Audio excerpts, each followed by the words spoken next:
Summary of the passage, the Sermon at Benares. The story recounts the life of Gautama Buddha, born as Siddhartha Gautama in northern India around 563 BC. At the age of 12, he left for schooling in Hindu scriptures and returned at 16 to marry a princess. They lived as royalty, had a son, and enjoyed a decadent life for 10 years. However, at around 25, Siddhartha, shielded from the world's suffering until then, encountered the harsh realities of sickness, old age, death, and poverty, while out hunting. Deeply moved, he decided to seek enlightenment. For 7 years, Siddhartha wandered and eventually sat under a peepal tree, vowing not to rise until enlightenment came. After 7 days, he attained enlightenment, renaming the tree the Bodhi tree and becoming known as the Buddha. He began teaching his newfound wisdom, and the text includes a sermon he delivered at Benares, reflecting on a particular kind of suffering. The narrative then shifts to the story of Kisa Gotami, who lost her only son. Distraught, she sought medicine for him, and a man directed her to the Buddha. When she implored him for a cure, the Buddha asked for a handful of mustard seeds from a house untouched by death. Kisa Gotami went from house to house, but every household had experienced loss. Realizing the universality of death, she understood the folly of her grief and sought a deeper understanding. The story concludes with the Buddha's teachings on the inevitability of death and the futility of excessive grief. He emphasizes that everyone, regardless of age or wisdom, is subject to death. The wise, aware of life's impermanence, do not succumb to excessive sorrow. The Buddha advises against futile lamentation, stating that it only intensifies pain. Instead, one should find peace by overcoming sorrow and grief, drawing out the arrow of lamentation to achieve a composed and tranquil mind. Question and answer from thinking about the text section. Question 1. When her son dies, Kisa Gotami goes from house to house. What does she ask for? Does she get it? Why not? Answer. Kisa Gotami in her grief, goes from house to house in her neighborhood asking for medicine that would revive her dead son. She didn't get it as there is no cure for death. Question 2. Kisa Gotami again goes from house to house after she speaks with the Buddha. What does she ask for, the second time around? Does she get it? Why not? Answer. After speaking with the Buddha, Kisa Gotami goes from house to house again, this time asking for mustard seeds from houses that have been untouched by death. She doesn't get them because there is no household untouched by death. Question 3. What does Kisa Gotami understand the second time, that she failed to understand the first time? Was this what the Buddha wanted her to understand? Answer. The second time, Kisa Gotami understands the universal nature of death. She comprehends that her grief is selfish, and that death is common to all. This realization aligns with what the Buddha intended. Question 4. Why do you think Kisa Gotami understood this only the second time? In what way did the Buddha change her understanding? Answer.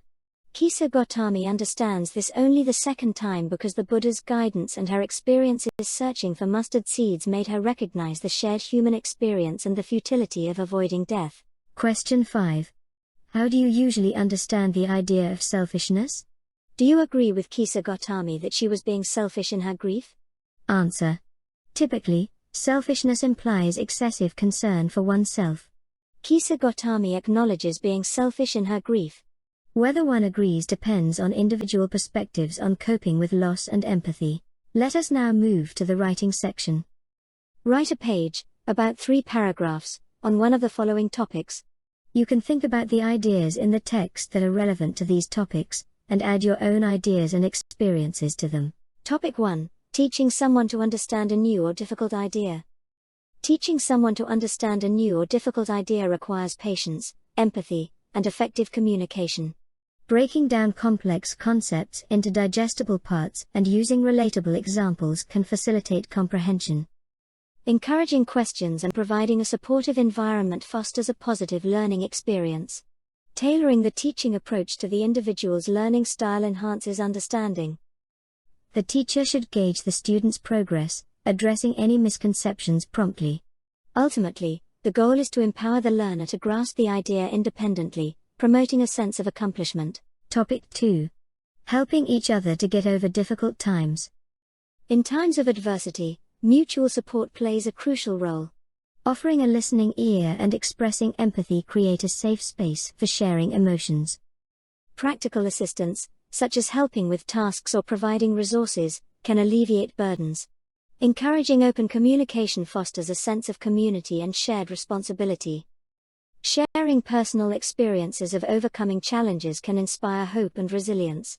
Recognizing that everyone faces difficulties and no one is alone in their struggles reinforces the idea that collective strength can prevail over adversity. Topic 3. Thinking about oneself as unique, or as one among billions of others. Balancing the perspectives of uniqueness and shared humanity is essential for personal growth. Acknowledging individuality fosters self-expression and a sense of purpose. Simultaneously, recognizing our place among billions emphasizes interconnectedness and shared experiences. Embracing both aspects promotes empathy and understanding.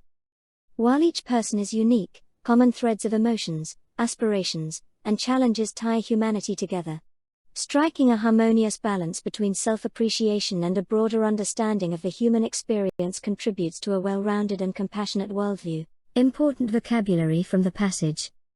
Chanced upon, came across by chance. Enlightenment, a state of high spiritual knowledge. Sermon, a religious or moral talk.